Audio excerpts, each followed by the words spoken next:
ഉണ്ടാവട്ടെ.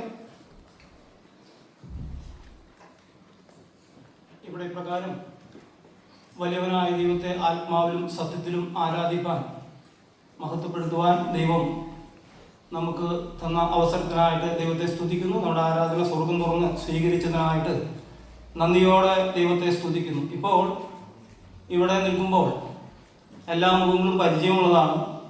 കാരണം 5 മാസത്തോളമായി ഇപ്പോൾ ഇവിടെ വന്നിട്ട്, ഇവിടെ വന്ന് അവിടെ നിന്നുള്ള യാത്രയിൽ അവിടെ ക്ഷേമമായിട്ട് ഇവിടെ എത്തിച്ചേർന്നു. തുടർന്ന് ഇവിടെയുള്ള ദിനങ്ങളിലും അത്ഭുതകരമായി ദൈവം അടിയനെ പരിപാലിച്ചു. ഓരോ ആഴ്ചകളിലും ഇവിടെ ആരാധനയ്ക്ക് കടന്നു വന്ന് ദൈവത്തെ മഹത്വപ്പെടുത്തുവാനും ദൈവത്തിന് സ്തുതിസ്തോത്രങ്ങൾ അർപ്പിപ്പാനും ഉള്ള ഭാഗ്യം ദൈവം തന്നു. ഇപ്പോൾ ഇത് കാര്യാന്തര മാതൃസഭ അവിടെ മണ്ണുത്തിയിലാണെങ്കിലും എൻ്റെ സഭ പോലെയാണ് എനിക്കിപ്പോൾ ഇവിടെ കാണുവാനായിട്ട് കഴിയുന്നത്. മാത്രമല്ല ഇവിടെയുള്ള കുറച്ച് ഭവനങ്ങളിലേക്കും അവിടെ കടന്നു പോകുവാനിടയായി അവരുടെ ദൈവസ്നേഹത്തിലുള്ള കൂട്ടായ്മ ബന്ധം അനുഭവിക്കാനും അതുപോലെ തന്നെ സ്നേഹ സൽക്കാരങ്ങൾ സ്വീകരിക്കുവാനൊക്കെയും ഇടയായി. അപ്പോൾ ഇത് അനുഗ്രഹിക്കപ്പെട്ടതായിട്ടുള്ളൊരു സഭ എന്ന് കാണുവാനായിട്ട് ഇടയായി. അതിൽ ഞാൻ ദൈവത്തെ സ്തുതിക്കുന്നു, ദൈവത്തെ മഹത്വപ്പെടുത്തുന്നു. എന്നെയും എൻ്റെ കുടുംബത്തെ ഓർത്ത് ഇവിടെ ദൈവമക്കൾ പ്രാർത്ഥിക്കുന്നുണ്ട് എന്നെനിക്കറിയാം. നമ്മുടെ പ്രാർത്ഥനയ്ക്ക് ദൈവം ഉത്തരം നൽകുന്നുണ്ട്, ദൈവഹിതപ്രകാരമുള്ള ഉത്തരം നൽകുന്നുണ്ട്. അതൊക്കെയും കാണുവാനായിട്ട് ഇടയായി.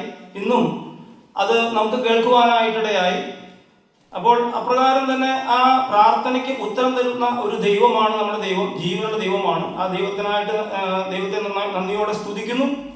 പിന്നെ ഇവിടെ എനിക്ക് ലഭിച്ച എല്ലാ സ്നേഹ സൽക്കാരങ്ങൾക്കും സഹോദരന്മാരുടെയും കുടുംബങ്ങളുടെയും സ്നേഹത്തിനും ഉള്ള നന്ദി ഞാൻ പ്രത്യേകം പറയുകയാണ്. ഞാൻ കടന്നു വന്ന എൻ്റെ സാക്ഷ്യത്തെ ചെറുതായിട്ട് ഞാൻ പ്രസംഗിക്കാനുള്ള പ്രാഗൽഭ്യമുള്ള കഴിവോ അല്ലെങ്കിൽ പ്രാസംഗികമൊന്നുമല്ല. എങ്കിലും എൻ്റെ സാക്ഷ്യത്തോടുള്ള ബന്ധത്തിലും എനിക്ക് പറയുവാനുള്ളത്, ഒരു യോഗ്യതയും ഒരു അർഹതയും ഇപ്രകാരം ദൈവസന്നിധിയിൽ നിൽക്കാനുള്ള ഒരു യോഗ്യത അടിയനുണ്ടായിരുന്നില്ല. അടിയൻ്റെ ജീവിതം അപ്രകാരമായിരുന്നു. ഞാൻ ഒരു ക്രിസ്തീയ കുടുംബത്തിൽ ജനിച്ച് വളർന്നു. പക്ഷെ എൻ്റെ ജീവിതത്തിൽ ഞാൻ ക്രിസ്തുവിനെ ഇല്ലാതെയുള്ള ജീവിതമാണ് നയിച്ചിരുന്നത്. എൻ്റെ ജീവിതത്തിൻ്റെ ഒരു പകുതി ഭാഗവും ഞാൻ ഒരു രാഷ്ട്രീയ പ്രവർത്തകനായിട്ട് മുന്നോട്ട് പോകുന്ന ഒരു വ്യക്തിയായിരുന്നു. അപ്പോൾ ആ രാഷ്ട്രീയം അത് ദൈവത്തെ നിരീശ്വരവാദമുള്ളതായിട്ടൊരു രാഷ്ട്രീയ പാർട്ടിയാണ്. അപ്പോൾ അതിനെ പ്രത്യേകം എടുത്തു പറയേണ്ടതില്ല. അപ്പോൾ അങ്ങനെയുള്ള പ്രസ്ഥാനത്തിൽ ഞാൻ വർക്ക് ചെയ്തു. എൻ്റെ ചെറുപ്പം മുതൽ പഠിക്കുന്ന സമയം മുതൽ അതിൽ വർക്ക് ചെയ്തു.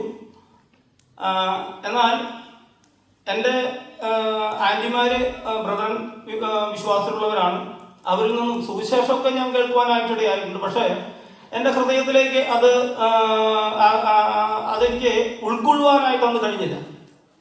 എന്നാൽ 35 വയസ്സുള്ള സമയം, എൻ്റെ വിവാഹം കഴിഞ്ഞു, എനിക്ക് 2 മക്കളുണ്ട്. 35 വയസ്സ് കഴിഞ്ഞ സമയത്ത് എനിക്ക് എൻ്റെ ആൻറ്റിയുടെ മകനിൽ നിന്നും സുവിശേഷം കേൾക്കാനായിട്ടിടയായി. അപ്പോൾ സുവിശേഷം കേൾക്കുവാൻ ഇരുന്നു കൊടുക്കുന്നൊരു സ്വഭാവം എനിക്ക് ഇല്ലായിരുന്നു. എന്നാൽ എന്നോട് ഞാൻ ജോലിയോടുള്ള ബന്ധത്തിൽ, എനിക്ക് പെയിൻറ്റിങ് തൊഴിലാളിയാണ്. അപ്പോൾ ജോലിയോടുള്ള ബന്ധത്തിൽ അവിടെ പോയി എൻ്റെ ആൻറ്റിയുടെ വീട്ടിൽ പോയി അവിടെ ജോലി കഴിഞ്ഞ് ആൻറ്റിയുടെ മകൻ എന്നെ കാറിൽ കൊണ്ടുവരുമ്പോഴാണ് എനിക്ക് സുവിശേഷം കേൾക്കാനായിട്ടിടയായി.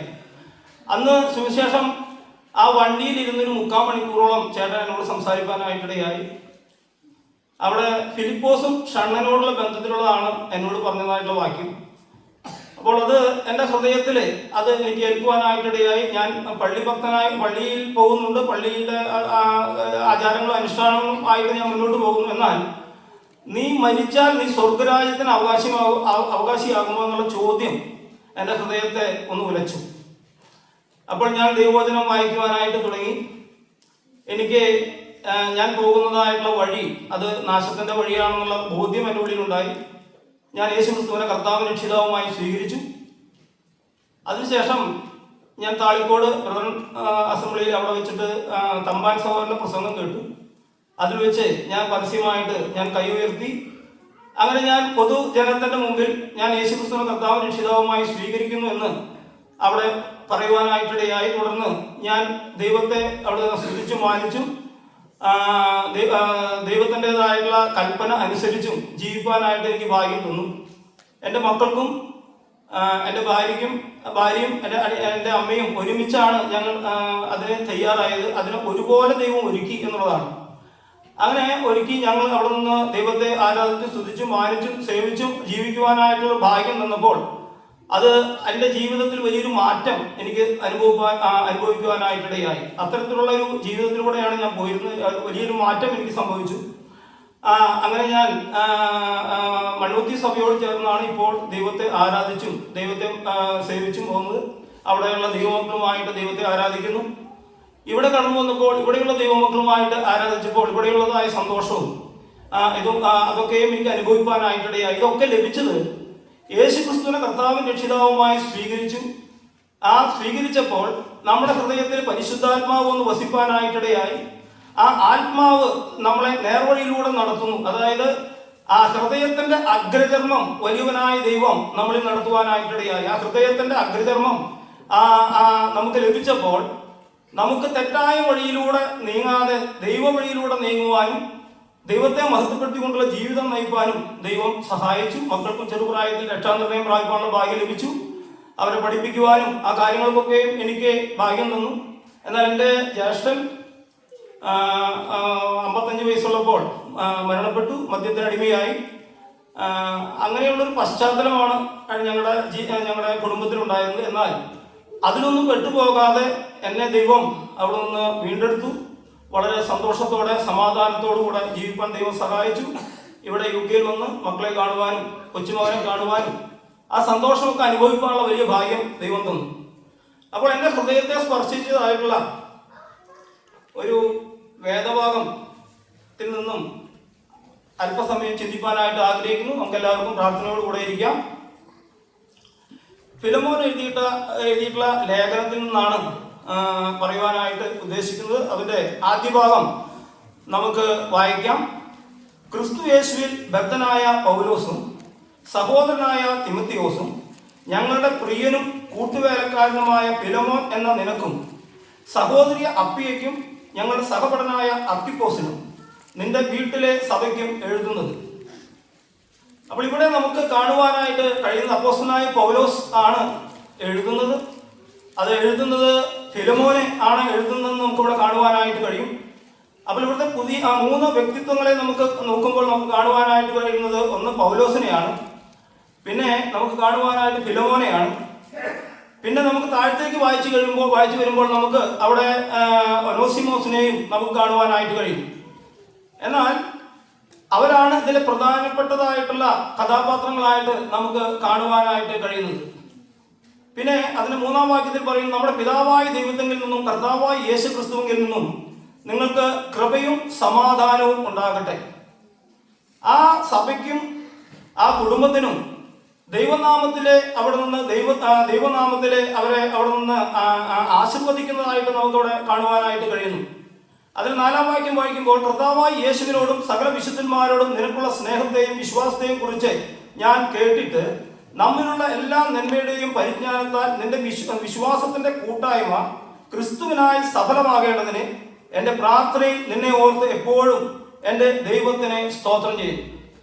അപ്പോൾ ഇത്രമാത്രം ഉള്ളൊരു ബന്ധം ഈ ഫിലമോനായിട്ട് അപ്പോസ്തലനായ പൗലോസിന് ഉണ്ടായിരുന്നു എന്ന് നമുക്ക് കാണുവാനായിട്ട് കഴിയുന്നു. ഫിലമോനെ കുറിച്ച് നമുക്ക് വായിച്ചു വരുമ്പോൾ നമുക്ക് മനസ്സിലാവുന്നു, ഫിലമോൻ കൊലോസ്യ പട്ടണത്തിലാണ് ആ ഫിലമോന്റെ വീട്ടിലെ സഭ നിലകൊള്ളുന്നത്. അവിടെ മറ്റു സഭകളുമുണ്ട്. എന്നാൽ ഈ ഫിലമോൻ ഒരു ധനികനായിട്ടുള്ള വ്യക്തിയായിരുന്നു എന്ന് നമുക്ക് കാണുവാനായിട്ട് കഴിയുന്നു.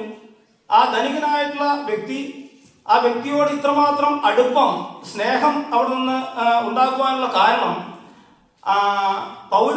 പൗലോസ് മുഖാന്തരമാണ് ഈ ഫിലമോൻ രക്ഷയിലേക്ക് കടന്നു വന്നതുള്ള അതിന്റെ താഴേക്ക് നാം വായിക്കുമ്പോൾ നമുക്ക് കാണുവാനായിട്ട് കഴിയും. അപ്പോൾ ഫിലമോൻ ഒരു ദൈവമകനായി തീർന്നത്, അവന്റെ ജീവിതത്തിൽ ഒരു മാറ്റം വന്നത്, അവൻ ധനവാനാണ്, പക്ഷേ അവനെ ഭൃത്യന്മാരുണ്ട്, അടിമകളുണ്ട്. എന്നാൽ അവനെ ഇതുകൊണ്ടൊന്നും, ഇവന്റെ ധനം കൊണ്ടോ അല്ലെങ്കിൽ ഇവന്റേതായിട്ടുള്ള പ്രശസ്തി കൊണ്ടോ ഒന്നും അവനൊന്നും നേടുവാനായിട്ട് കഴിയുന്നില്ല. അവന്റെ നേട്ടം, അവന് യഥാർത്ഥമായിട്ടുള്ള നേട്ടം, അതായത് അവന്റെ ആത്മാവിന്റെ വീണ്ടെടുപ്പ് നടന്നത് അത് അപ്പോസ്തലനായ പൗലോസിന്റെ പ്രസംഗം കേട്ടുകൊണ്ടാണ്. അപ്പോൾ ഏറ്റവും വലിയതായിട്ടുള്ളൊരു അവസ്ഥയിലേക്ക്, ശ്രേഷ്ഠമായ പദവിയിലേക്ക് ഫിലമോൻ വന്നത് അത് നമുക്ക് കാണുവാനായിട്ട് കഴിയും. പൗലോസിന്റെ പൗലോസിന്റെ സുവിശേഷം കേട്ടതുകൊണ്ടാണ് നമുക്ക് കാണുവാനായിട്ട് കഴിയും. ഈ പൗലോസിനെ കുറിച്ച് നാം ശ്രദ്ധിക്കുമ്പോൾ 3 കഥാപാത്രങ്ങളുണ്ടായി. പൗലോസിനെ കുറിച്ച് നാം അറിയുമ്പോൾ പൗലോസ് ആരായിരുന്നു? പൗലോസ് നമ്മൾ ആദ്യമായിട്ട് കാണുന്നത് പൗലോസിനെ ആദ്യത്തെ രക്തസാക്ഷിയായിരിക്കുന്ന സ്തെഫാനോസിന്റെ ആ മരണസമയത്ത് അവനെ കല്ലെറിഞ്ഞു കൊല്ലുന്നവരുടെ വസ്ത്രം കാത്തുകൊണ്ടിരിക്കുന്ന ഒരു ബാല്യക്കാരൻ ആയിട്ടാണ് നമുക്കവിടെ പൗലോസിനെ നമുക്ക് കാണുവാനായിട്ട് കഴിയും. അപ്പോൾ ഈ പൗലോസ് കർത്താവായ യേശുക്രിസ്തുവിന്റെ പരസ്യകാല ജീവിതത്തിൽ 12 ശിഷ്യന്മാരുണ്ടായിരുന്നു. ആ ശിഷ്യന്മാരിൽ ഉൾപ്പെട്ടവനല്ല. അപ്പോൾ ആ 12 പേരാണ് അവരാണ് അപ്പോസ്തലന്മാരായിട്ട് പിന്നീട് നമ്മൾ അറിയപ്പെടുന്നത്. എന്നാൽ ഈ പൗലോസിനെ ദൈവം തെരഞ്ഞെടുക്കുന്നത് നമുക്ക് കാണുവാനായിട്ട് കഴിയുന്നുണ്ട്. പൗലോസ് ശൗൽ എന്ന പേരിൽ അറിയപ്പെട്ടു. അവൻ യഹൂദ മതത്തിൽ മുതിർന്നു വന്നവനായിരുന്നു. ആ ചെറുപ്പം മുതലേ യഹൂദ മതത്തിന്റെ ആചാരങ്ങളും അനുഷ്ഠാനങ്ങളും ഒക്കെയും അവിടെ നിന്ന് പ്രവർത്തിച്ചുകൊണ്ട് യഹൂദ മതത്തിന് എതിരായി വരുന്ന വിശ്വാസത്തെയാണ് അവൻ എതിർത്തുകൊണ്ടിരുന്നത്. അത് യഥാർത്ഥമായിട്ട് അതിനെക്കുറിച്ചുള്ള അറിവുണ്ടായിരുന്നില്ല. അതുകൊണ്ട് ക്രിസ്തു മതം എന്ന് പറയാൻ പറ്റില്ല, ക്രിസ്തു വിശ്വാസത്തെ അവൻ എതിർക്കുവാനായിട്ട് ഇടയായി. അവനവിടെ സ്തെഫാനോസിന്റെ കൊലയ്ക്ക് അവൻ കൂട്ടുണ്ടായിരുന്നു. മാത്രമല്ല തുടർന്ന് അവൻ അവിടെ നിന്ന് മറ്റുള്ളവരെയും ക്രിസ്ത്യാനികളെ, ദമസ്കോസിലുള്ള വിശ്വാസികളെ കൊല്ലുവാൻ തക്കമുള്ള അധികാരപത്രം മേടിച്ച് വന്നതായിട്ടുള്ള പൗലോസ് നമുക്ക് ദമസ്കോസിന്റെ പടിവാതിക്കൽ, അതായത് ദമസ്കോസിന് അടുക്കുമ്പോൾ ക്രിസ്തു അവനെ വെളിപ്പെടുകയാണ്. ക്രിസ്തു വെളിപ്പെടുന്നതായിട്ട് നമുക്ക് അവിടെ കാണുവാനായിട്ട് കഴിയുന്നു. അപ്പോൾ ക്രിസ്തു അവിടെ വെളിപ്പെട്ട് അതിനുശേഷം അതിൽ കൂടുതൽ ആഴത്തിലേക്ക് ഞാൻ കടത്തുന്നില്ല. ക്രിസ്തു അവനെ പിടിച്ചു, അവന്റെ കാഴ്ച നഷ്ടപ്പെട്ടു. അനന്യാസിന്റെ അടുത്ത് പോയി അനന്യാസ് കൈവയ്ക്കുന്നതും അവനവിടുന്ന് കാഴ്ച ലഭിക്കുന്നതും നമുക്കവിടെ കാണുവാനായിട്ട് കഴിയുന്നു. തുടർന്ന് അവൻ പോകുന്നത് അറേബ്യയിലേക്കാണ്. അറേബ്യയിലെ മരുഭൂമിയിൽ പോയിട്ട് 3 വർഷത്തോളം ഈ പൗലോസിനെ ദൈവം തന്റെ ശുശ്രൂഷാമുഖത്ത് അവിടെ പഠിപ്പിക്കുവാനായിട്ടിടയായി. ദൈവവചനം എന്താണെന്നും സുവിശേഷം എന്താണെന്നും അതിന്റെ ആഴങ്ങളിലേക്കും അതിന്റെ മർമ്മങ്ങളിലേക്കും വെളിപ്പെടുത്തുവാനായിട്ട് പൗലോസിനെ വെളിപ്പെടുത്തിയെന്നും കാണുവാനായിട്ട് കഴിഞ്ഞു. ഗലാത്യർക്ക് എഴുതിയ ലേഖനത്തില് അതിന്റെ 1-ാം അധ്യായത്തിന്റെ ആദ്യ ഭാഗം ഒന്ന് എടുത്തു വായിച്ചാൽ നന്നായിരിക്കും. ഗലാത്യർക്ക് എഴുതിയ ലേഖനത്തിന്റെ 1-ാം അധ്യായത്തിന്റെ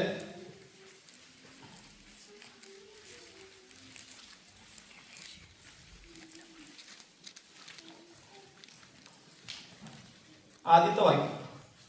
മനുഷ്യനിൽ നിന്നല്ല, മനുഷ്യനാലുമല്ല, യേശുക്രിസ്തുവിനാലും അവനെ മരിച്ചവരുടെ ഇടയിൽ നിന്ന് ഉയർപ്പിച്ച പിതാവായ ദൈവത്താലും മാത്രമേ.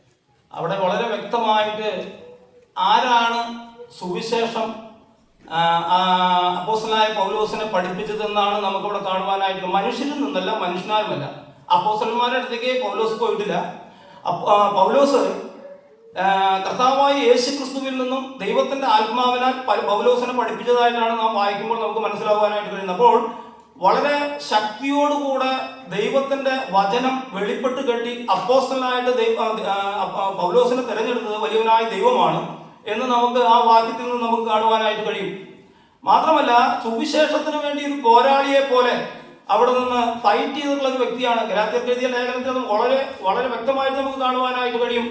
ദുരുപദേശം കൊണ്ട് കടന്നു വന്നതായിട്ടുള്ള ആ വ്യക്തികളുടെ മധ്യത്തില് അവിടെ ദുരുപദേശം എന്ന് പറയുന്നത് അതായത് യഹൂദ ക്രിസ്ത്യാനികളെ പരീക്ഷ പക്ഷത്തിൽ നിന്നുള്ള യഹൂദ ക്രിസ്ത്യാനികളെ യെരുശലേമിൽ നിന്നും കടന്നു വന്ന് ജാതീയ സഭയിൽ വന്ന് ഗലാത്യ സഭയിൽ കടന്നു വന്ന് അവിടെ ദുരുപദേശം അവരുടെ ഇടയിലേക്ക് പരത്തുന്നതായിട്ട്, അതായത് ന്യായപ്രമാണവും അതുപോലെ പരിച്ഛേദനയും ആവശ്യമാണ്. എന്നാൽ മാത്രമേ ഈ രക്ഷ നമുക്ക് ലഭിക്കുകയുള്ളൂ എന്നുള്ള ഒരു പഠനം അവർ പഠിപ്പിക്കുന്നുണ്ടായി. അപ്പോൾ പൗലോസ് സ്ഥലത്തിലായിരുന്നു. എന്നാൽ പിന്നീട് പൗലോസ് വന്നപ്പോൾ അതിനെക്കുറിച്ച് അറിഞ്ഞ് അവരെ നിശിതമായിട്ട് അത് കാര്യങ്ങളിൽ അവരെ ശാസിക്കുന്നതും അവരോട് അതിൻ്റെ യഥാർത്ഥമായ സത്യം അറിയിക്കുന്നതും ആദ്യമായിട്ട് യെരുശലേം കൗൺസിലിൽ പോയിട്ട് അവിടെ സംസാരിക്കുന്നു. അവിടെ യെരുശലേം സഭയുടെ തൂണുകളായിട്ടിരിക്കുന്നതായിട്ടുള്ള പത്രോസും അതുപോലെ യോഹന്നാനും യാക്കോബും അവരുടെ മധ്യത്തിലും അവിടെ സഭയുടെ മധ്യത്തിലും ആ കാര്യത്തെക്കുറിച്ച് വിശദീകരിക്കുന്ന ഒക്കെ നമുക്ക് ഇവിടെ കേൾക്കുവാനായിട്ട് കഴിയും. അപ്പോൾ നമുക്ക് ഇത് പറഞ്ഞു വന്നത്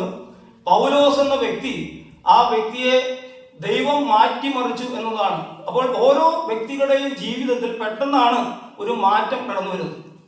ഓരോ വ്യക്തികളും നമ്മളൊക്കെയും രക്ഷിക്കപ്പെട്ടിരിക്കുന്നത് പെട്ടെന്ന് പടിപടിയായിട്ട് വന്നതല്ല, പെട്ടെന്നാണ് നമ്മുടെ ഹൃദയത്തിലെ ദൈവത്തിന്റെ വചനം പ്രവർത്തിക്കുന്നത്. ദൈവത്തിന്റെ വചനം പ്രവർത്തിക്കുമ്പോൾ ദൈവവചനത്തിനെ അനുസരിക്കുന്നവരായിട്ട് തീരുവാനായിട്ട് നമ്മുടെ ഹൃദയത്തിൽ പരിശുദ്ധാത്മാവ് അവിടെ പ്രവർത്തിക്കുകയും നമുക്ക് ഈ വലിയ മാറ്റം നമുക്ക് കടന്നു വരികയും ചെയ്യുന്നു. എൻ്റെ ജീവിതത്തിലും അപ്രകാരമുള്ള ഒരു മാറ്റമാണ് എനിക്ക് കടന്നു വരുവാനുണ്ടായത്. നമ്മുടെ ഓരോരുത്തരുടെ ജീവിതത്തിലും അപ്രകാരമുള്ള മാറ്റമാണ് കടന്നു വന്നത്. അതുകൊണ്ട് നമുക്ക് നന്ദിയോടെ നമുക്ക് ദൈവത്തെ സ്തുതിക്കാം.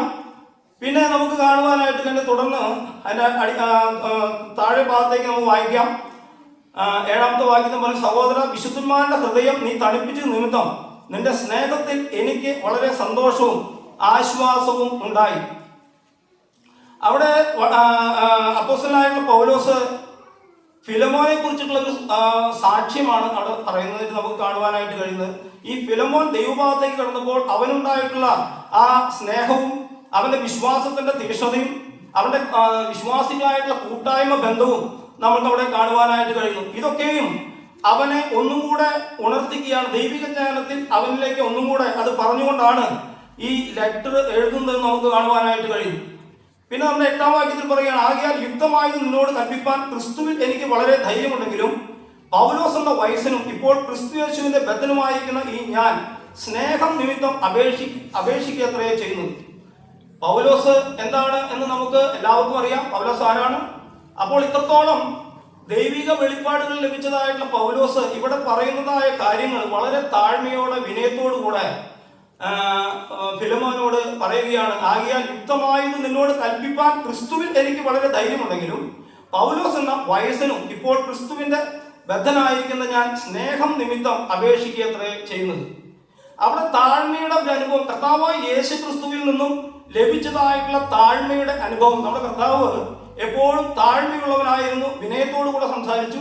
ശിഷ്യന്മാരുടെ കാൽ കഴുകുവാനായിട്ട് ആ കാൽ കഴുകി തോർത്തുകൊണ്ട് തുടച്ചതൊക്കെ നമുക്ക് അറിയാവുന്നതാണ്. അപ്പോൾ അവിടെ അഖിലാണ്ടത്തിന്റെ ഉടയവനായിട്ടുള്ള നമ്മുടെ കർത്താവ് അത്രമാത്രം താഴ്മ കാണിക്കുവാനായിട്ടിടയായി. അപ്പോൾ ഈ താഴ്മ പൗലോസിലേക്ക് കടന്നു വന്നത് കർത്താവായ യേശു ക്രിസ്തുവിലൂടെയാണ്. എന്നാൽ ഈ താഴ്മ പൗലോസ് ശൗലായിരുന്ന കാലഘട്ടത്തിൽ ഈ താഴ്മ പൗലോസിന് ഉണ്ടായിരുന്നില്ല. അവൻ ക്രിസ്ത്യാനികളെ മുടിക്കുവാനും അവരെ ബന്ധിക്കുവാനും അവരെ കൊല്ലുവാനും നേതൃത്വം നിന്നവനാണ്. എന്നാൽ ഇപ്പോൾ വളരെ താഴ്മയുള്ളവനായിട്ടുള്ള പൗലോസിനെയാണ് നമുക്ക് കാണുവാനായിട്ട് കഴിയും. നമ്മുടെ ജീവിതത്തിൽ നാം ഓരോരുത്തരെയും പരിശോധിക്കുമ്പോൾ നമ്മുടെ ജീവിതത്തിൽ യേശു ക്രിസ്തുവിനെ അറിയുന്നതിന് മുമ്പുള്ള ജീവിതം, ആ ജീവിതം മാറ്റിമറിച്ചത് നമ്മുടെ കർത്താവായ യേശു ക്രിസ്തുവാണ്. ആ സുവിശേഷം മൂലമാണ്. അത് ഓരോരുത്തരുടെയും ജീവിതത്തെ അവരവർക്ക് പരിശോധിക്കുമ്പോൾ അവർക്ക് അറിയാവുന്നതാണ് എങ്ങനെയായിരുന്നു നമ്മുടെ പഴയ ജീവിതം. എന്നാൽ നാം ക്രിസ്തുവിലേക്ക് കടന്നു വന്നപ്പോൾ നമ്മുടെ ജീവിതത്തിലുണ്ടായ മാറ്റം, ആ മാറ്റം അത് ഇപ്പോൾ പൗലോസിന് ഉണ്ടായിട്ടുള്ള മാറ്റം, അതുപോലെ തന്നെ ഫിലമോൻ ഉണ്ടായിട്ടുള്ള മാറ്റം, അതുപോലെ വലിയ മാറ്റം നമ്മുടെ ഹൃദയത്തിനും വരുവാനായിട്ടിടയായി. അപ്പോൾ ഈ സുവിശേഷത്തിന്റെ ശക്തി എത്രയോ വലുതാണ് എന്ന് നമുക്കിവിടെ കാണുവാനായിട്ട് കഴിയുന്നു.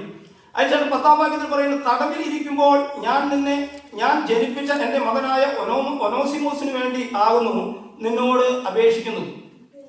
ഇവിടെ ഈ കാര്യങ്ങളൊക്കെയും ഫിലമോനോട് പറഞ്ഞ് അവന്റെ ഹൃദയത്തില് അവന്റെ ആത്മാവിൻ്റെതായിട്ടുള്ള വലിയ വ്യാപാരം അവിടെ വളരെയധികം വർദ്ധിക്കുവാനായിട്ടിടയായി.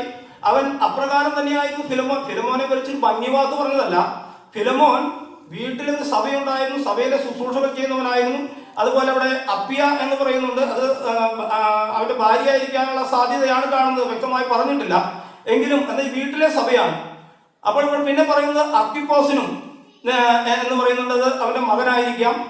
അപ്പോൾ ഈ 3 പേരും അടങ്ങുന്നതായ വീട്ടിലെ സഭയെ ഇവിടെ ഒരു സഭ നമ്മൾ കൊണ്ടുപോകുമ്പോൾ എത്രമാത്രം സഹോദരിമാർക്ക് അതിന്റെ ശുശ്രൂഷയുണ്ട്, സഹോദരന്മാർക്ക് അതിന്റെ ശുശ്രൂഷയുണ്ട്, എത്രമാത്രം ആ കാര്യങ്ങളൊക്കെയും ഇവിടെ വളരെ ശ്രദ്ധാപൂർവം നീക്കിക്കൊണ്ടാണ് സഭയുടെ ആരാധന ആ കാര്യങ്ങളൊക്കെയും നടക്കുന്നത്. അപ്പോൾ ഒരു വീട്ടിലെ സഭ എന്ന് പറയുമ്പോൾ ഇതുപോലുള്ള സൗകര്യങ്ങളോ സാഹചര്യങ്ങളോ ഒന്നും അവിടെ ഇല്ല. എങ്കിലും അവിടെയും ആ ദൈവമക്കൾ കുടുംബങ്ങളായിട്ട് അവിടെ കടന്നു വരുമ്പോൾ അവർക്ക് വേണ്ടുന്ന എല്ലാ കാര്യങ്ങളും ചെയ്തു കൊടുക്കുവാനായിട്ട് ഈ സഹോദരി അവിടെ പ്രയത്നിച്ചു എന്ന് നമുക്ക് കാണുവാനായിട്ട് കഴിയും. അപ്പോൾ സഹോദരിമാർക്കും വലിയ ശുശ്രൂഷകളുണ്ട് എന്ന് നമുക്കിവിടെ കാണുവാനായിട്ട് കഴിയും. മാത്രമല്ല അർക്കിപ്പോസിനെ കുറിച്ച് നമുക്ക് കൊലോസ്യ ലേഖനത്തിലും നമുക്ക് കാണുവാനായിട്ട് കഴിയുന്നുണ്ട്. അപ്പൊ ഈ അർക്കിപ്പോസ് ദൈവവേലയുടെ ഇവരുടേതായിട്ടുള്ള ഒരുമിച്ച് ദൈവവേല ചെയ്ത വ്യക്തിയായിരുന്നു എന്നാണ് നാം ഇത് വായിക്കുമ്പോൾ കാണുവാനായിട്ട് കഴിഞ്ഞത്. അപ്പോൾ ഏറ്റവും നല്ലൊരു കുടുംബം, ഞാനും എൻ്റെ കുടുംബവും ഞങ്ങൾ യഹോവയെ സേവിക്കുമെന്ന് യോശുവ പറഞ്ഞതുപോലുള്ളൊരു കുടുംബമായിരുന്നു ഇവരുടെ കുടുംബം. ആ കുടുംബത്തിൽ ഒരു സഭയുണ്ടായിരുന്നു. ആ സഭ ഏറ്റവും അനുഗ്രഹിക്കപ്പെട്ടതിൽ മുന്നോട്ട് പോയിക്കൊണ്ടിരുന്ന ഒരു സഭയായിരുന്നു. അപ്പോൾ ഇവിടെ പിന്നെ 8-ാം വാക്യത്തിൽ പറയുകയാണ്, ആകയാൽ യുക്തമായത് നിന്നോട് കൽപ്പിപ്പാൻ ക്രിസ്തുവിന് എനിക്ക് വളരെ ധൈര്യമുണ്ടെങ്കിലും പൗലോസ് എന്ന വയസ്സനും ഇപ്പോൾ ക്രിസ്തുവിന്റെ ബദ്ധനായിരിക്കുന്ന ഞാൻ സ്നേഹം നിമിത്തം അപേക്ഷിക്കത്രേ ചെയ്തത്. ഇവിടെ അപ്പോസ്തലനായ പൗലോസ് ഇപ്പോൾ തടവിലാണ്. സുവിശേഷം മൂലമാണ് താൻ തടവിലായിരിക്കുന്നത്. അതിന് പിന്നെ പറയുകയാണ് 10-ാം വാക്യത്തിൽ പറയാം, തടവിലിരിക്കുമ്പോൾ ഞാൻ ജനിപ്പിച്ച എൻ്റെ മകനായ ഒനോസിമോസിന് വേണ്ടിയാകുന്നു നിന്നോട് അപേക്ഷിക്കുന്നത്. ഇത്രയൊക്കെയും പറഞ്ഞു വന്നതിന്റെ പശ്ചാത്തലത്തിൽ ഇവിടെ പറയുന്നത് ഫിലമോന്റെ വീട്ടിൽ അടിമയായിരുന്ന വ്യക്തിയാണ് ഒനോസിമോസ്.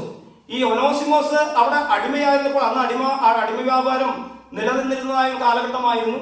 അപ്പോൾ ഈ അടിമ വ്യാപാരം നിലനിന്ന ഒരു കാലഘട്ടത്തിൽ റോമൻ സാമ്രാജ്യത്തിലെ സൈനികരെ ഓരോ രാജ്യങ്ങളെ ആക്രമിക്കും.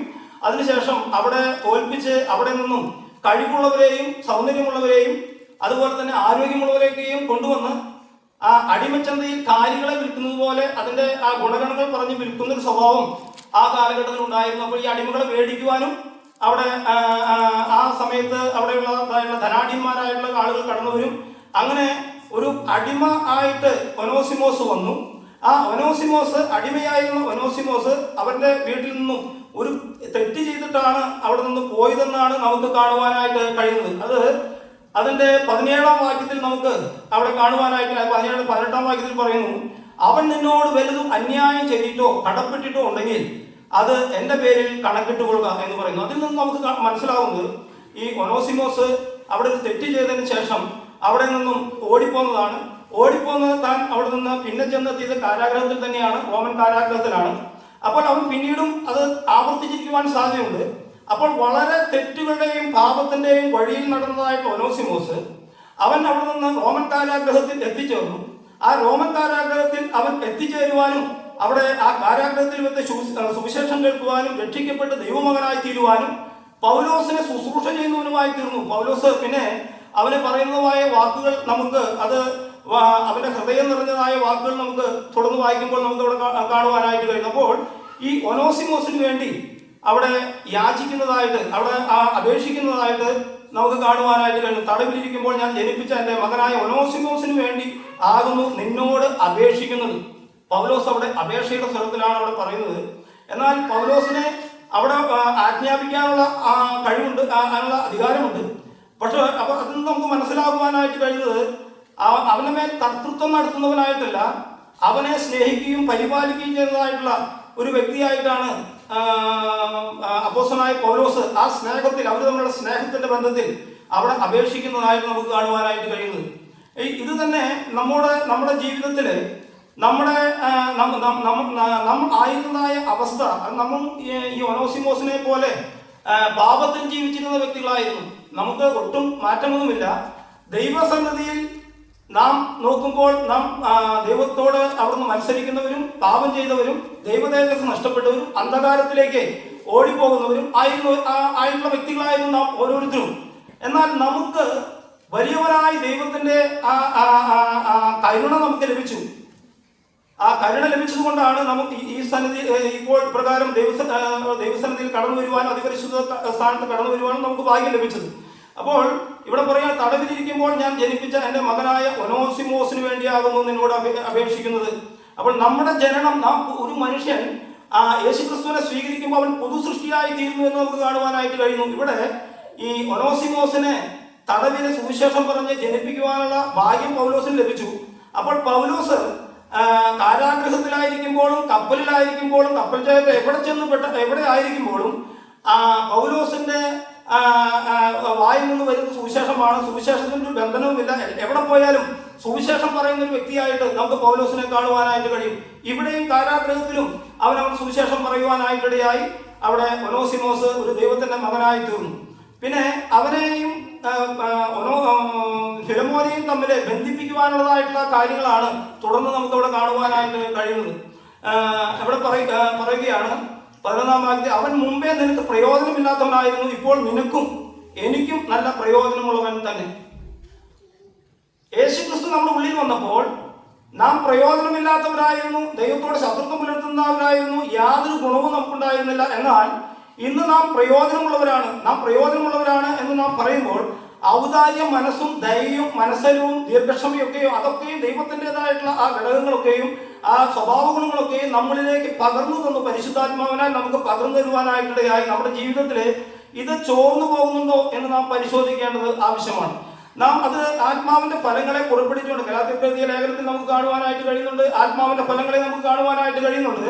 അപ്പോൾ ആത്മാവിന്റെ ഫലങ്ങളെ പുറപ്പെടുവിച്ചുകൊണ്ട് നന്മ പ്രവൃത്തികൾ ചെയ്യുവാൻ തക്കവണ്ണമാണ് ദൈവം ഭൂമിയിൽ നമ്മെ ആക്കി വെച്ചിരിക്കുന്നത് എന്ന് നമുക്ക് കാണുവാനായിട്ട് കഴിയും. ഇപ്പോൾ ഒനോസിമോസ് പ്രയോജനമുള്ളവനാണ്. പണ്ട് പ്രയോജനമില്ലാത്തവനായിരുന്നു, എന്നാൽ ഇന്ന് പ്രയോജനമുള്ളവനാണ് എന്ന് നമുക്ക് കാണുവാനായിട്ട് കഴിയും. 12-ാം വാക്യത്തിൽ പറയുകയാണ്, ഈ നല്ലൊരു സാക്ഷ്യമാണ് അവിടെ പറയുന്നത് പൗലോസ്, എനിക്ക് പ്രാണപ്രിയനായ അവനെ ഞാൻ മടക്കി അയച്ചിരിക്കുന്നു.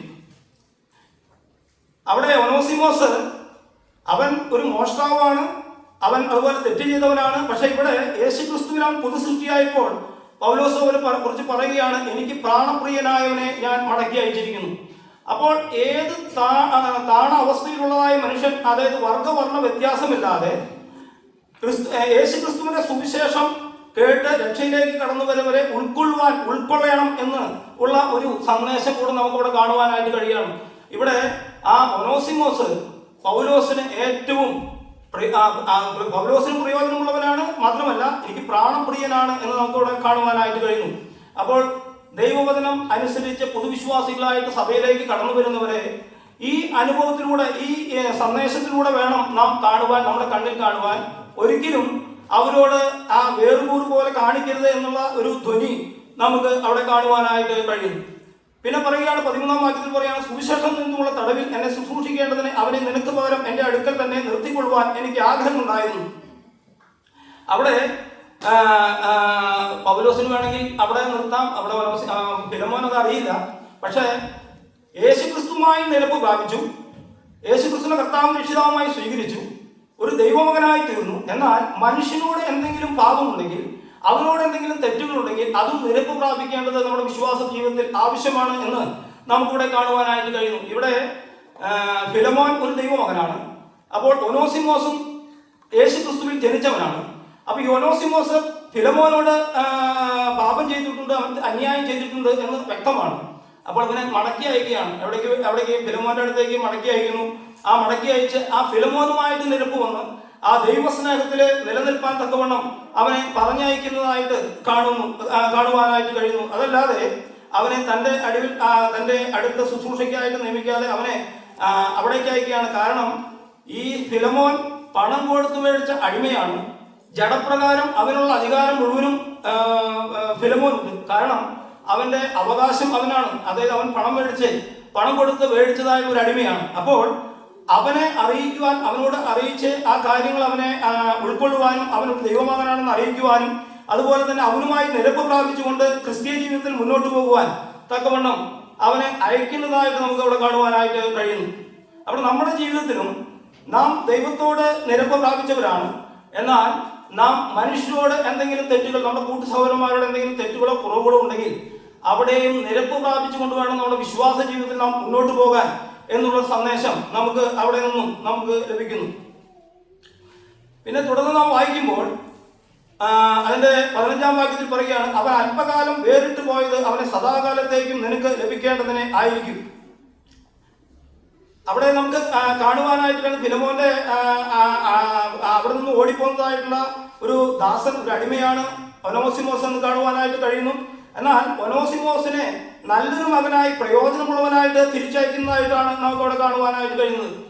അപ്പോൾ നാമും ദൈവസന്നിധിയിൽ നിന്ന് അകന്നു പോയിട്ടുള്ള വ്യക്തികളാണ്. ഓരോ വ്യക്തികളും ദൈവസന്നിധിയിൽ നിന്ന് അകന്നു പോയവരാണ്. ആ ദൈവത്തോട് പാപം ചെയ്ത് ദൈവതേജസ് നഷ്ടപ്പെട്ട് ദൈവത്തിൽ നിന്ന് അകന്ന് ദൈവസന്നിധിയിലേക്ക് കടന്നു വരുവാൻ പോലും കഴിയാതെ നിന്ന് നമുക്ക് ഒരു കാലമുണ്ടായിരുന്നു. എന്നാൽ അത് പരദേശകാലത്ത് നാം ഇവിടെ ആയിരിക്കുമ്പോൾ നമുക്ക് രക്ഷിക്കപ്പെട്ട് ദൈവഭാഗത്തേക്ക് വന്ന് നിത്യകാലം ദൈവത്തോടു കൂടെ ആയിരിക്കാനാണ് നാം ഈ സുവിശേഷം കേട്ട് ഈ വലിയ രക്ഷയിലേക്ക് കടന്നു വരുവാനായിട്ട് ഇടയായത്. നമ്മെ വീണ്ടെടുത്തു. എന്നാൽ വീണ്ടെടുത്തതിന് ശേഷം നമ്മുടെ കാര്യങ്ങൾ ശ്രദ്ധിക്കാതിരിക്കുകയല്ല ചെയ്യുന്നത്. നമ്മെ അവിടുന്ന് സ്വർഗത്തിലെ ആത്മീക അനുഗ്രഹങ്ങളാൽ അനുഗ്രഹിക്കുകയാണ് വലിയവനായ ദൈവം ചെയ്യുന്നത് എന്ന് നമുക്ക് കാണുവാനായിട്ട് കഴിയുന്നു. അത് ദൈവത്തിന് എന്നും നിത്യകാലം നിലനിൽക്കേണ്ടത്.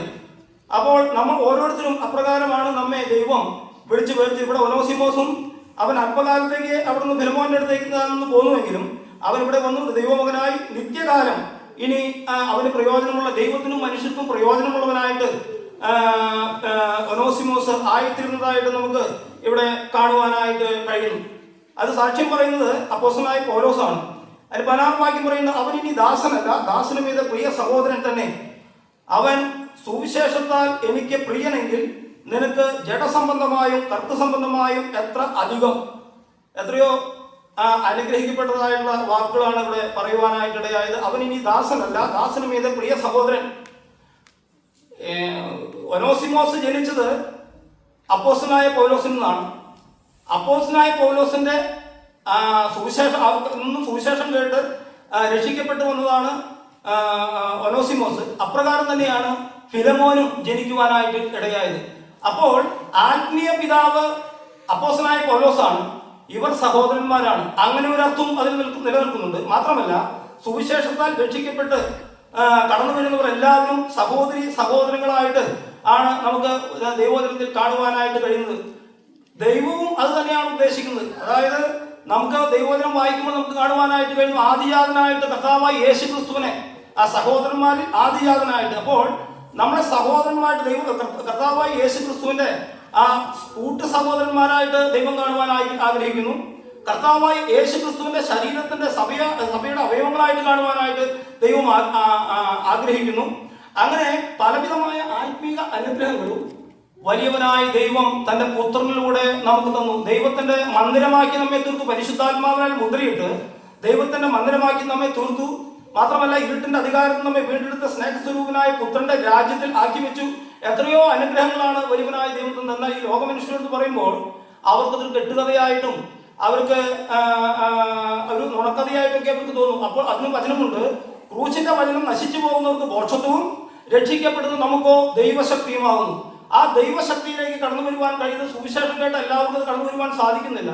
പിതാവായ ദൈവം ആകർഷിക്കുന്ന വ്യക്തികൾക്ക് മാത്രമേ അതിലേക്ക് കടന്നു വരുവാനായിട്ട് കഴിയുന്നുള്ളൂ എന്ന് നമുക്ക് കാണുവാനായിട്ട് കഴിയുന്നു. ഇവിടെ നാം ഞായറാഴ്ച ദിവസങ്ങളിൽ ട്രാക്ട് വിതരണത്തിനായിട്ട് നാം പോകുന്നുണ്ട്. എന്താണ് നമ്മുടെ ഉദ്ദേശം? അതായത് അത് ലഭിക്കുന്ന വ്യക്തികളിൽ അത് വായിക്കുമ്പോൾ അവർക്കൊരു മാനസാന്തരം വരുവാനും അവർ ഈ രക്ഷയിലേക്ക് കടന്നു വരുവാനുള്ള വലിയ ഭാരത്തോടു കൂടിയാണ്, പ്രാർത്ഥനയോടുകൂടിയാണ് പോകുന്നത്. എനിക്കും ചില ആഴ്ചകളിൽ അത് ഇവിടെ പോകാനായിട്ട് ഇടയായി. അപ്പോൾ അതിൻ്റെ എല്ലാം ഉദ്ദേശം ആ കത്തുന്ന തീയിൽ നിന്നും അനേക ആത്മാക്കളെ വലിച്ചെടുക്കുവാൻ തക്കവണ്ണം സ്വർഗത്തിലെ ദൈവം അവന്റെ ഉദ്യോഗസ്ഥന്മാരായിട്ട് നമ്മെ നിയമിച്ചിരിക്കുകയാണ്. ആ പ്രവർത്തനം നാം ചെയ്യേണ്ടതാണ്. സുവിശേഷന്മാർക്ക് മാത്രം കൊടുത്തതായിട്ടുള്ള ഒരു പ്രവർത്തനമല്ല, നമുക്കെല്ലാവരെയും അത് വരവേൽപ്പിച്ചിരിക്കുന്നു. അതുകൊണ്ട് നമ്മുടെ പ്രധാന സമൂഹം അതെല്ലാവരും അത് ഏറ്റെടുത്ത് അത് ചെയ്യുന്നതായിട്ട് നമുക്ക് പലപ്പോഴും നമുക്ക് കാണുവാനായിട്ട് കഴിയുന്നുണ്ട്. സമയം എത്ര മണി വരെയാ? എൻ്റെ സമയത്തിൻ്റെ ഇതൊന്ന് വിട്ടുപോകാന്ന് പറയുന്നു, ഓർമ്മിപ്പിച്ചോളൂ. പിന്നെ 17-ാം വാക്യത്തിൽ പറയുന്നു, ആകയാൽ നീ എന്നെ കൂട്ടാളി എന്ന് കരുതുന്നുവെങ്കിൽ അവനെ എന്നെ പോലെ ചേർത്ത് കൊടുക്കാം. അവൻ എന്നോട് വലതും അന്യായം ചെയ്തിട്ടോ കടപ്പെട്ടിട്ടോ ഉണ്ടെങ്കിൽ അത് എൻ്റെ പേരിൽ കണക്കിട്ട് കൊടുക്കുക. കർത്താവായ യേശു ക്രിസ്തുവിന്റെ മാതൃകയാണ് ഇവിടെ നമുക്ക് കാണുവാനായിട്ട് കഴിയുന്നത്. അവൻ നിന്നോട് വല്ലതും അന്യായമായി ചെയ്തിട്ടോ കടപ്പെട്ടിട്ടോ ഉണ്ടെങ്കിൽ അത് എൻ്റെ പേരിൽ കണക്കിട്ട് കൊടുക്കുക. കർത്താവായ യേശു ക്രിസ്തുവിന്റെ രക്തത്താൽ വീണ്ടെടുക്കപ്പെട്ട നമുക്ക് വേണ്ടി പക്ഷപാതം ചെയ്യുന്നതായിട്ടുള്ള നമ്മുടെ കർത്താവിനെ നമുക്ക് കാണുവാനായിട്ട് പരസ്യകാല ജീവിതത്തിലും താൻ പിതാവിന്റെ സന്നിധിയിലായിരിക്കുമ്പോൾ നമുക്ക് വേണ്ടി പക്ഷപാതം ചെയ്യുന്നതായിട്ട് നമുക്ക് കാണുവാനായിട്ട് കഴിയുന്നുണ്ട്. യോഹന്നാൻ എഴുതിയ സുവിശേഷം അതിന്റെ 17-ാം അധ്യായത്തില് കർത്താവ് നമുക്ക് വേണ്ടി പിതാവിന്റെ സന്നിധിയിൽ പ്രാർത്ഥിക്കുന്ന ഒരു പ്രാർത്ഥനയുണ്ട്. അതിൽ ചില ഭാഗങ്ങൾ നമുക്ക് വായിക്കാം. നീ ലോകത്തിൽ നിന്ന്, അതിന്റെ 6-ാം വാക്യം 17:6, നീ ലോകത്തിൽ നിന്ന് എനിക്ക് തന്നിട്ടുള്ള മനുഷ്യർക്ക് ഞാൻ നിന്റെ നാമം വെളിപ്പെടുത്തിയിരിക്കുന്നു.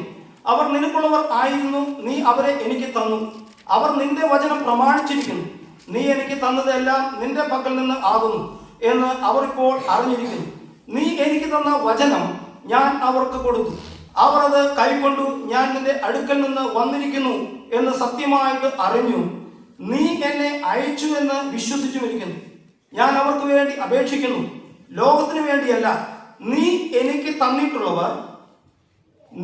തന്നിട്ടുള്ളവർ നിനക്കുള്ളവർ ആകൊണ്ട് അവർക്ക് വേണ്ടി അത്രേ ഞാൻ അപേക്ഷിക്കുന്നത്. അപ്പോൾ കർത്താവായ യേശു ക്രിസ്തു ആർക്കു വേണ്ടിയാണ് പക്ഷപാതം ചെയ്യുന്നത്? നമുക്ക് വേണ്ടിയാണ് ദൈവസന്നിധിയിലെ പക്ഷപാതം ചെയ്യുന്നത് നമുക്ക് കാണുവാനായിട്ട് കഴിയും. എന്നാൽ ലോക മനുഷ്യൻ മുഴുവനും ദൈവവാദത്തേക്ക് കടന്നു വരണമെന്നതാണ് വലിയവനായ ദൈവം ആഗ്രഹിക്കുന്ന. 20-ാം വാക്യം പറയുകയാണ്, ഇവർക്ക് വേണ്ടി മാത്രമല്ല, ഇവരുടെ വചനത്താൽ നിന്നിൽ വിശ്വസിക്കാനിരിക്കുന്നവർക്ക് വേണ്ടിയും ഞാൻ അപേക്ഷിക്കുന്നു. നീ എന്നെ അയച്ചിരിക്കുന്നു എന്ന് ലോകം വിശ്വസിപ്പാൻ അവരെല്ലാവരും ഒന്നാകേണ്ടതിന് പിതാവേ, നീ എന്നിലും ഞാൻ നിന്നിലും ആകുന്നത് പോലെ അവരും നമ്മിൽ ആകേണ്ടതിന് തന്നെ. തന്റെ പരസ്യകാല ജീവിതത്തിൽ പിതാവായ ദൈവസന്നിധിയിൽ കർത്താവായ യേശു ക്രിസ്തു പ്രാർത്ഥിക്കുന്നതായ, അപേക്ഷിക്കുന്നതായ, പക്ഷപാതം ചെയ്യുന്നതായിട്ടുള്ള കാര്യമാണ് നമുക്കവിടെ കാണുവാനായിട്ട് കഴിയും. ഇന്നും നമുക്ക് അതിപരിശുദ്ധ സ്ഥാനത്ത് കടന്നു വരുവാൻ കഴിയുന്നത് എങ്ങനെയാണ്? കർത്താവായ യേശു ക്രിസ്തു അവിടെ നമുക്ക് പക്ഷപാതം ചെയ്യുവാനില്ലെങ്കിൽ നമുക്ക് സംഭവിക്കുവാനിരിക്കുന്നത് അത് ദൈവസന്നിധിയിൽ നമുക്ക് നിൽക്കുവാനായിട്ട് സാധ്യമല്ല. ബലഹീന മനുഷ്യരാണ് നാം. ആത്മാവിന്റെ വീണ്ടെടുപ്പ് നടന്നു കഴിഞ്ഞു, എന്നാൽ നമ്മുടെ ശരീരത്തിന്റെ വീണ്ടെടുപ്പ് നടന്നിട്ടില്ല. കർത്താവായ യേശു ക്രിസ്തു മധ്യാകാശത്തിൽ വരുമ്പോൾ മാത്രമേ ആ ശരീരത്തിന്റെ വീണ്ടെടുപ്പ് നടക്കുകയുള്ളൂ. അതുവരെയും നമുക്ക് എന്തെങ്കിലും തെറ്റുകളോ കുറ്റങ്ങളോ കുറവുകളോ വരുന്നുണ്ടെങ്കിൽ ദൈവസന്നിധിയിൽ നിരപ്പ് പ്രാപിച്ചുകൊണ്ട് നമ്മുടെ വിശ്വാസ ജീവിതത്തിൽ നാം മുന്നോട്ട് പോകേണ്ടത് ആവശ്യമാണ്. നമുക്ക് ദൈവം തന്ന നീതിയോടും വിശുദ്ധിയോടും കൂടെ നമുക്ക് നമ്മുടെ വിശ്വാസ ജീവിതത്തിൽ നാം മുന്നോട്ട് പോകേണ്ടത് ആവശ്യമാണ്. അപ്പോൾ അവിടെ നമുക്ക് വേണ്ടി കർത്താവ് നമുക്ക് വേണ്ടി പക്ഷപാതം ചെയ്യുന്നു. അതുകൊണ്ട് അതിപരിശുദ്ധ സ്ഥാനത്തേക്ക് നമുക്ക് കടന്നു വരുവാനായിട്ട് കരുണ ലഭിക്കേണ്ടതിനും തത്സമയത്ത് കൃപ പ്രാപിപ്പാനുമായി കൃപാസനത്തിലേക്ക് കടന്നു വരുവാൻ വലിയവനായ ദൈവം നമുക്ക് അവകാശവും അധികാരവും ദൈവം നമുക്ക് തന്നിട്ടുണ്ട്. ആ വലിയവനായ ദൈവത്തെ നമുക്ക് നന്ദിയോടെ സ്തുതിക്കാം. കർത്താവിന്റെ നാൾ അടുത്തിരിക്കുന്നു. എന്നാൽ അന്തിക്രിസ്തുവും ഒക്കെ വരുന്നതായുള്ള അടയാളങ്ങളും കാര്യങ്ങളൊക്കെയും നമുക്ക് വചനത്തിൽ കാണുവാനായിട്ട് കഴിയുന്നുണ്ട്. കർത്താവ് വരുന്ന നാള് അവൻ കള്ളനെ പോലെ വരുമെന്നാണ് നമുക്ക് വചനത്തിൽ കാണുവാനായിട്ട് കഴിയുന്നത്. ഏത് സമയത്ത് എപ്പോൾ വരുമെന്ന് നമുക്ക് അറിയില്ല. ഈ സമയത്ത് വേണമെങ്കിൽ ഇപ്പോൾ വരാം. അപ്പോൾ അതിൽ അടങ്ങിയിരിക്കുന്നതായ സന്ദേശം നാം ഒരുക്കമുള്ളവരായിട്ട് നമ്മുടെ ജീവിതത്തിൽ മുന്നോട്ട് പോകുവാൻ തക്കവണ്ണമാണ് അപ്രകാരം കർത്താവ് പറയുവാനായിട്ടിടയായത്. കർത്താവിന്റെ നാൾ കള്ളനെ പോലെ വരും. നാം ഒരുക്കമുള്ളവരായിരിക്കണം. ഏത് സമയത്ത് വരുമ്പോഴും ആ ദൈവസന്നിധിയിലേക്ക് എടുക്കപ്പെടുവാൻ തക്കവണ്ണം ഒരുക്കമുള്ളവരായിരിക്കാൻ വലിയവനായ ദൈവം ഈ വചനം മൂലം നമ്മെ സഹായിക്കട്ടെ. അവന്റെ വിലയേറിയ നാമം വാഴ്ത്തപ്പെടുമാറാകട്ടെ. വചനം പ്രസംഗിക്കാൻ തക്കവണ്ണം ഇപ്രകാരം ഒരു അവസരം തന്ന സഭയ്ക്കും അതുപോലെ ഇവിടത്തെയുള്ള മൂപ്പന്മാർക്കും സഹോദരന്മാർക്കും വിശ്വാസികൾക്കൊക്കെയും ഉള്ള നന്ദി ഞാൻ അറിയിക്കുന്നു. ദൈവനാമത്തിന് മഹത്വം ഉണ്ടാകട്ടെ.